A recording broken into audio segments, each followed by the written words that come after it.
दोस्तों, आप सबको पता है कि दुनिया भर में एक ऐसी पीढ़ी उठ रही है कि जो किसी भी सरकार को नीचे गिरा सकती है, और उस पीढ़ी का नाम है जेन ज़ी।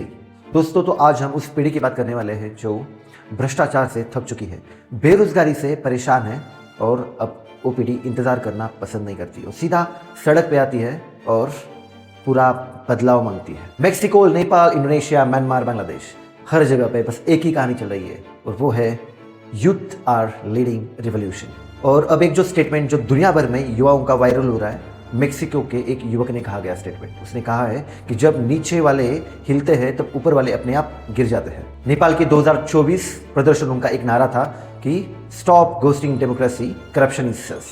और यह सिर्फ मजाक नहीं था। टिकटॉक क्लिप्स, डिस्कॉर्ड ग्रुप्स और मीम्स ने नेपाल के युवाओं को एक राजनीतिक भाषा दी, छोटी, तेज, रिलेटेबल और वायरल। लेकिन एक चुनौती बनी रही।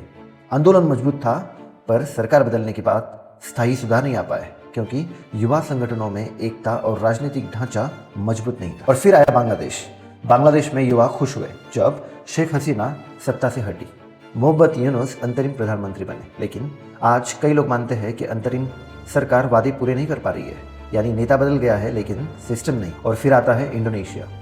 2021 से इंडोनेशिया में हजारों युवा सुधार की मांग कर रहे थे। कुछ सुधार भी हुए, पर बाद में राष्ट्रपति प्रबोवो सुबियांतो ने कठोर कदम उठाए और आंदोलन को दबा दिया। और फिर आता है म्यांमार ने सोशल मीडिया ने युवाओं को तेजी से संगठित किया, लेकिन सेना ने उन्हें हिंसा के साथ कुचल दिया। और यह दिखाता है कि टेक्नोलॉजी आंदोलन शुरू करती है लेकिन सुरक्षा नहीं देती। और फिर आता है श्रीलंका। 2022 में श्रीलंका के युवा भयंकर संकट के बीच सड़क पर उतरे। उन्होंने राजपक्षे परिवार को सत्ता से हटाया।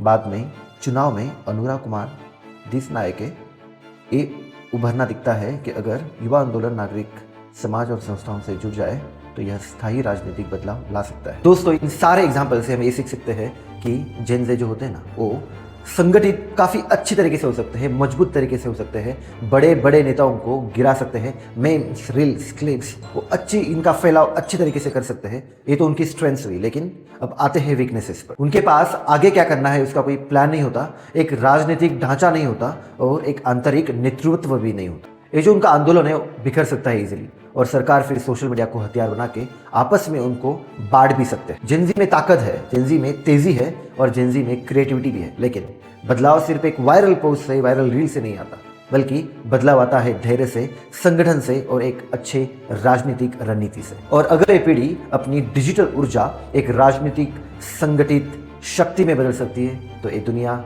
आराम से बदल दी जा सकती है। जेन ज़ी के पास ताकत है, लेकिन अब उनके पास चाहिए पेशेंस, स्ट्रक्चर और unity. Thank you everyone for watching my video till the end. See you in the next video.